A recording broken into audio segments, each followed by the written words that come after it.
Gautama Buddha used to frequently remind his students that our words can be very powerful. He said that the tongue is like the world's sharpest knife.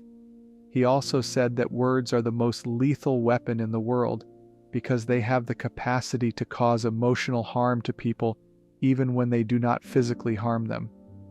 If we are not aware of when, where, or how much to speak, our words can be damaging. Speaking harshly or inappropriately can make life very difficult for us.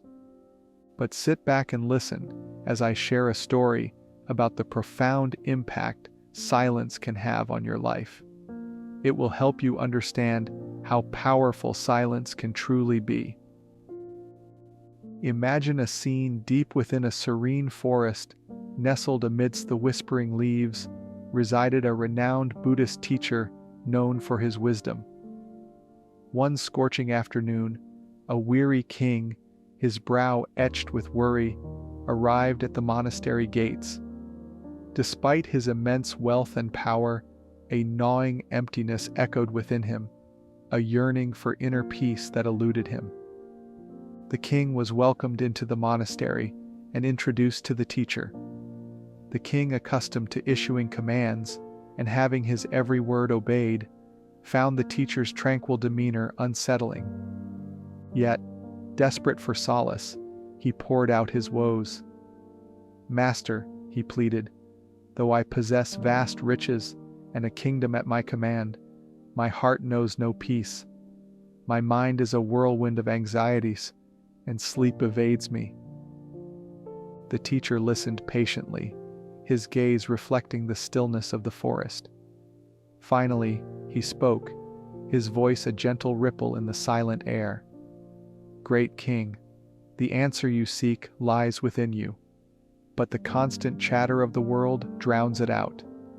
Are you willing to embark on a journey of silence so that your answer can be finally heard?" Intrigued, yet skeptical, the king hesitantly agreed. The teacher proposed a challenge. For the next 15 days, here at the monastery, you will sit alone in silence and speak as little as possible. The king scoffed inwardly. How could mere silence vanquish the demons that plagued him? Yet, with a flicker of hope, he consented. The first day was an ordeal. The king, accustomed to the constant hum of activity in his court, felt an unnerving emptiness. His mind, usually a whirlwind of commands and strategies, was left to its own devices. A torrent of thoughts, anxieties, and regrets flooded him. He paced the serene garden, the silence amplifying the inner clamor. As the sun dipped below the horizon, casting long shadows across the monastery, an unexpected calm began to settle. The king, exhausted from his inner battle, found himself drawn to a secluded pond. He sat on the weathered stone edge, his gaze fixed on the rippling water. For the first time, he truly noticed the vibrant colors of the blooming flowers, the delicate dance of dragonflies, and the symphony of chirping crickets.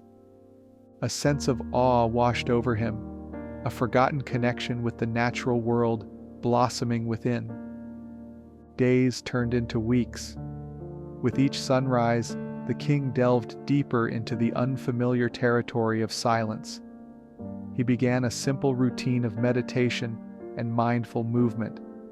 Slowly, the constant chatter in his mind began to subside. He observed his thoughts without judgment, letting them drift away like wisps of smoke. One afternoon, while working in the monastery garden, a profound realization struck him. The incessant chatter within him, the negativity and self-doubt, had been the root of his unhappiness. It had masked the wellspring of peace and joy that resided within all along. On the final day of his silent retreat, the king, his face radiating a newfound calmness, approached the teacher. In a voice filled with gratitude, he shared his insights. "Master, your wisdom has shown me the path to inner peace. I used to squander time and make bad decisions because I talked too much and focused too much of my attention on other people, thinking negatively about them. As a result, I was disturbed and unable to complete my tasks effectively and failed in almost everything. These constant failures made me even more unhappy and easily annoyed.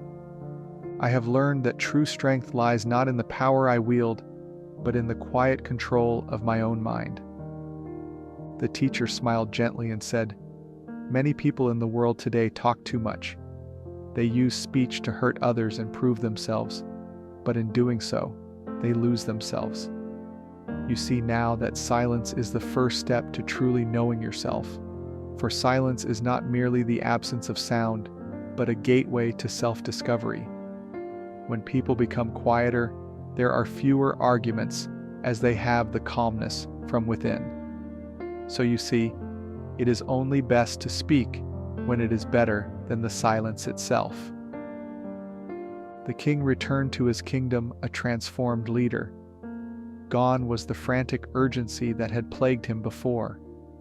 Now, he approached every decision with a measured calmness, seeking counsel from his advisors and truly listening to their perspectives. He prioritized the well-being of his people, implementing policies that fostered education, trade, and infrastructure development. The kingdom flourished under his peaceful reign.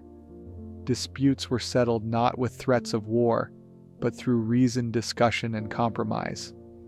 He still held court, but his pronouncements were now carefully considered, delivered with a quiet authority that commanded respect. His days were no longer consumed by anxieties. He found solace by learning to quiet his mind and unlock the inherent wisdom within. When you quiet your mind, you can reconnect with yourself and the source of your happiness. Look inward.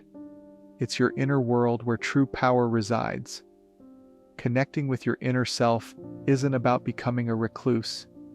It's about cultivating a wellspring of calm from which your words can flow.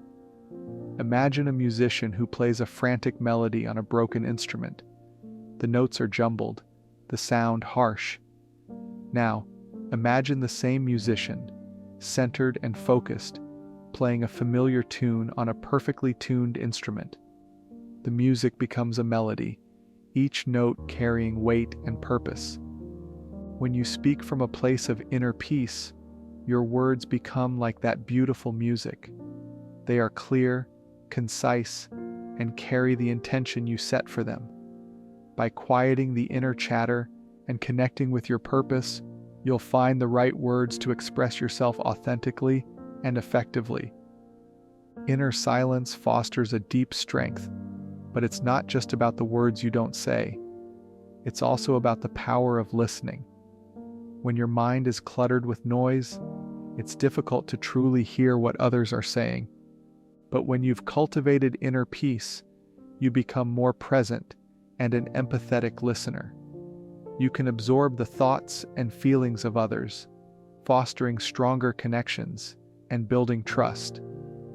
Great leaders throughout history haven't just been great speakers, they've been masterful listeners. They understood that true power lies not just in pronouncements, but in the ability to connect with the needs and aspirations of those they lead. By cultivating inner silence and becoming a mindful listener, you too can unlock a strength that goes beyond mere words.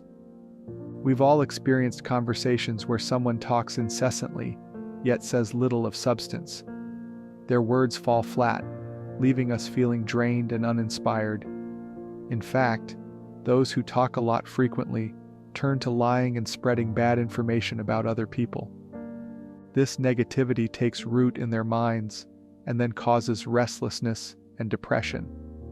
In contrast, a well-placed word, spoken with intention, can have a profound impact.